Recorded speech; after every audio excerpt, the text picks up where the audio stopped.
Well, hello there. If you have an old car that you love or need to keep, and you've kept it in really good mechanical shape, but it sounds like a hoopty when you drive over speed bumps or get out of the car, sound like Rasputia from that movie Norbert. Makes you sound like you're thick getting out because the thing's squeaking and screaming. This is the video for you. I'm sure you've been on YouTube. There's all kinds of videos. And what I'm doing today is using a mixture of all three approaches that I've seen on YouTube, which are the following. The first one is the AT-205 Reseal, which is a plasticizer which rejuvenates rubber and plastic. So it gets things to quiet down. We're also going to be going at it with the gel WD-40. And I think the most complex is we're going to grease the actual joints. Once the grease is inserted into the boot, or injected, I should say, into the boot, then we're going to use some basically just gasket maker to kind of recreate a gasket there. One video even said to use some super glue to kind of seal the hole. So I'm going to use the super glue to seal the hole, and then we're going to throw some gasket maker over it. I'm going to get under the car, and I've got some lighting, and what this is going to allow me to do is basically get at every single bushing that I can find and boot that I can locate under the car. So let's go ahead and see what happens. All right, you guys, so we're under the car, and what we're going to do now is go ahead and use the grease gun first. After the boot surface has been cleaned, we're going to insert the needle into the boot and then just pump as much grease as we can into it. Then pulling it out, you want to clean the surface off again because there will be a little residual grease, and then seal it with the gasket maker. The next step after everything, so I would move on to the other bushings. Once all that dries, then I would spray everything down with the AT-205. And then for the bushings like this, the center of the screen here, those are the ones obviously you can't grease very easily, so those are going to spray down with the WD-40 and AT-205 Reseal. All right, you guys, so we're into the car. We've got the grease gun and the needle ready. I went ahead and tightened all the fittings too, they were a little loose. I already put one hole in this, so I'm going to try and find it, or keep it at least very close. There we go. Yep, that's actually the same hole. All right, now again, try not to move the needle too much. Obviously the issue with this is it's kind of at an awkward angle. Try it this way. There we go. There we go. Oh, we're getting some good grease action here, bro. And you can see the boot starting to swell.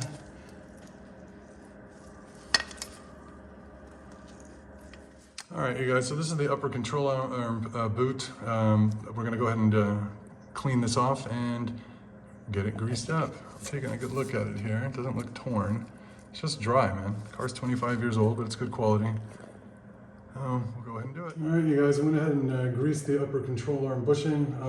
I'm counting about 10 pumps to get the grease into the joint there, basically, and I'm not trying to overfill it. So just again, learning as I go. I'm gonna move down to the lower control arm bushing on the bottom here, or the second bushing on the bottom, I should say.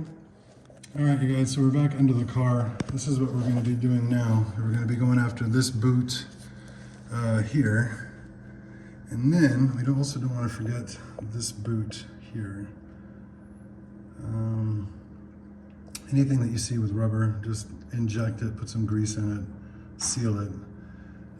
Everything else, you're just gonna move on. But yeah, you'd be surprised how many times people do this and then you still get the noise, because we're missing also stuff like this. It's hard for me to point, but we're missing stuff like these boots. We're missing stuff like these bushings here basically need to be re-greased. And then also too, look way in there where the arm attaches to the body there, right in the middle of the screen. That's a bushing, and it's hidden by the engine cover, so nobody's gonna grease that very easily, or most of us aren't gonna get to that. So we gotta you know, go after that stuff. Even the sway bar bushings, you know what I mean? Have to take a look at those too. So all this shit's gonna get dry rotted and get old. So. All right, you guys, I went ahead and got the rear suspension lubricated, re-greased, and sealed basically here. I think the reason a lot of us are not getting the results that we want is that we're missing a lot of bushings, especially in a car like this Acura RL. I believe it's got a double wishbone suspension front and back or something. I've never seen bushings in the rear, front, or excuse me, lower and upper. That's pretty wild. So it's very easy to miss that. And then look how many bushings there are. There's bushings in the middle here. You got bushings. There's here, let me do it on this side. So here's a bushing. You got one back there, all the way in the back. We got one here. We've got one here in the center, one here in the center. You've got the sway bar end link. So basically just, you need to take your time and go through the entire suspension slowly and just look at it. If it moves, grease it. If it's got a bushing, you know, grease it basically. If there's anything that you can do to lubricate a moving part just to keep it from making noise, go for it. But you have to realize that there are sections that are hidden, like this section back here. There's a bushing in that dark area back there that needs to be greased. Same thing with the front. So just wanted to show you guys, make sure you get everything. All right, you guys, final part. I gotta get going, go pick up my kids. So everything's been lubricated, or re-greased, I should say, and resealed. So now we're gonna hit all of this. Just a little bit of AT-205 Reseal. Now, I don't want to use too much of this because I have to use it on everything. So when you spray, just spray it kind of, you know, sparingly. It's not very expensive. It's not super cheap either. It's $20 a bottle. So it's not the end of the world, but again, it will rejuvenate your plastics and rubbers. Make sure you get into these sections in here to get all of that stuff lubricated as well. So I hope this video helps you guys. Go ahead and give it a shot. Like I said, anything that looks like it's moving or can move, spray something on it, lubricate it, quiet it down. Peace.